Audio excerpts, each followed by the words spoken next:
लाखों ही मुसाफिर चलते हैं, लाखों ही मुसाफिर चलते हैं, मंजिल पे पहुंचते हैं दोए अहले ज़माना कदर करो, नायाब नहीं कामयाब है। जोरदार तालियों से वो इंशाअल्लाह। ये दर्द याद करते रहते हैं, दिल को आबाद करते रहते हैं, दर्द याद करते रहते हैं, दिल को आबाद करते रहते हैं। आजकल कोई काम काज नहीं, हम तुझे याद करते रहते हैं, दर्द याद करते रहते हैं, दिल को आबाद करते रहते हैं। आजकल कोई काम काज नहीं, हम तुझे याद करते रहते हैं।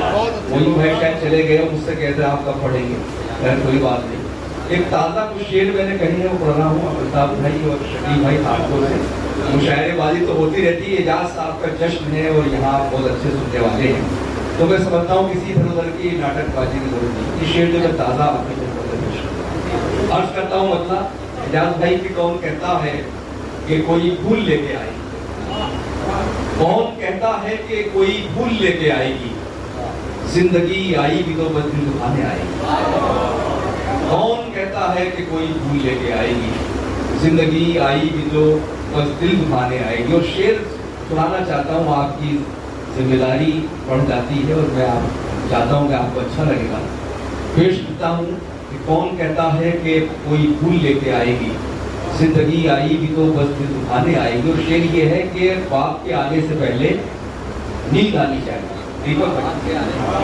बाप के आने से पहले नींद आनी चाहिए।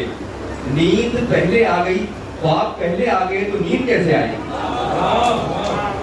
बाप के आने से पहले नींद आनी चाहिए, बाप पहले आ गए तो नींद कैसे आएगी। और ये शेर भी सुन लें कि दो बदन यकजान होने से भरा रोकेगा कौन, दो बदन यकजान होने से भरा रोकेगा कौन, एक अंदेशा है लेकिन रूह आड़े आएगी। दो बदन यकजान होने से भला रोकेगा कौन, एक अंदेशा है लेकिन रूह आड़े आएगी। एक दो तालियों के लिए शुक्रिया। और मैं शिकवा इसलिए नहीं करता कि चाय हाथ में आ गई ताली नहीं बजेगी, चाय ना गिरा लीजिएगा, लेकिन वाह तो कर सकते हैं। तो आपकी जिम्मेदारी बढ़ती है चाय आदि के। दो बदन यकजान होने से भला रोकेगा कौन, एक अंदेशा है लेकिन रूह आड़े आएगी। ये गजल के 4-5 शेर और पढ़ रहा हूँ, मतलब उसका हुआ नहीं तो मैं अक्सर दिल्ली के शायरों से कहता हूँ, कहीं मैंने नशस्तों पढ़ी ये गजल कि सब लोग इस पर मतला कहें और जिसका मतला मुझे अच्छा लगेगा उसका रख लूँगा, तो मैं उसके बगैर बदले कुछ शेर पढ़ रहा हूँ। अर्ज करता हूँ कि तलाशी ली गई जब भी मेरी समाज की, तलाशी ली गई जब भी मेरी समाज की, तेरे सुखन के अलावा कुछ और था ही नहीं। तलाशी ली गई जब भी मेरी समाज की, तेरे सुखन के अलावा कुछ और था ही नहीं। और शेर मुलायजा करे कि हसीन न हो के भी उसको हसीन लगता था, हसीन न हो के भी उसको हसीन लगता था, ये उसने जन के अलावा कुछ और था ही नहीं। हसीन न हो के भी उसको हसीन लगता था, ये उसने जन के अलावा कुछ और था ही नहीं। और ये शेर भी सुने कि न नींद थी न कोई ख्वाब मेरे बिस्तर पर, न नींद थी न कोई ख्वाब मेरे बिस्तर पर, बस एक शिकन के अलावा कुछ और था ही नहीं।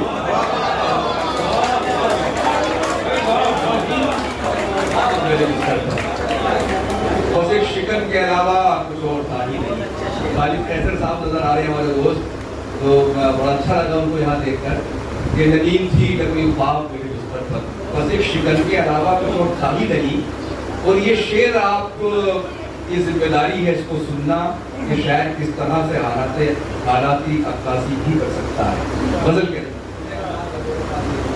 अर्ज करता हूँ कि बस एक शिकन के अलावा कुछ और था ही नहीं। राशिद भाई तवज्जो चाहता हूँ, अर्ज क्या है कि ये किसका शहर था, बाजार तो बहुत थे वहाँ।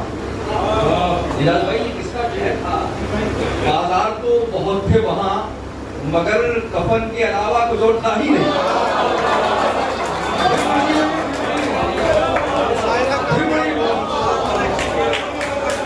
ये किसका शहर था, बाजार तो बहुत थे वहाँ, मगर कफन के अलावा कुछ और था नहीं, मगर कफन के अलावा कुछ और था ही नहीं। और आखिरी शेर इस सिलसिले का पढ़ रहा हूँ अर्ज करता हूँ कि मैं बेवकूफ था, जज्बे तलाश करता रहा। मैं बेवकूफ था, जज्बे तलाश करता रहा। वहां बदन के अलावा कुछ और था ही नहीं। फिर पढ़िए। मैं बेवकूफ था, जज्बे तलाश करता रहा। मैं बेवकूफ के तलाश करता रहा, वहां बदन के अलावा। आखिरी 4 लाइनें पढ़ता हूँ, फिर इजाजत। अर्ज करता हूँ कि वो महफिलों में भी तन्हा सा लग रहा है मुझे। वो महफिलों में भी तन्हा सा लग रहा है मुझे। यहाँ अकेले में मेला सा लग रहा है। यहाँ अकेले में, और ताली इस शेर के लिए बजा कर रखिए कि यहाँ अकेले में मेला सा लग रहा है मुझे, कि मुझे बुलंदी से अदना समझने वाले सुन। वो महफिलों में भी तन्हा सा लग रहा है मुझे। यहाँ अकेले में मेला सा लग रहा है मुझे बुलंदी से अदना समझने वाले सुन। यहाँ से तू भी तो छोटा सा लग रहा है मुझे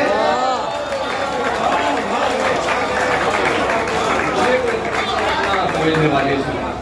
यहाँ से तू भी तो छोटा सा लग रहा है। ये बहुत कम है। बहुत बहुत शुक्रिया।